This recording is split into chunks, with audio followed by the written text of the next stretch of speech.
I like that with cheese and eggs.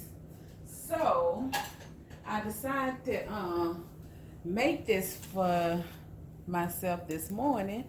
So what I did, I bought some thick bologna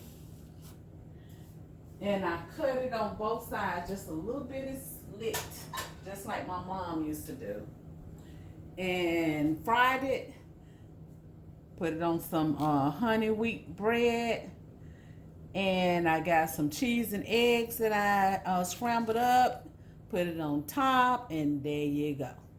That's my breakfast for this morning, and that's what I used to eat when I was a young girl.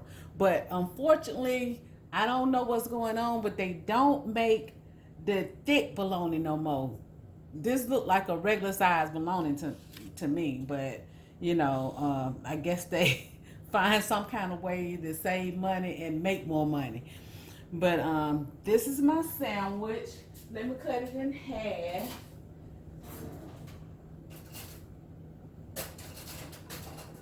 In the words of Michael Owen, my sandwich.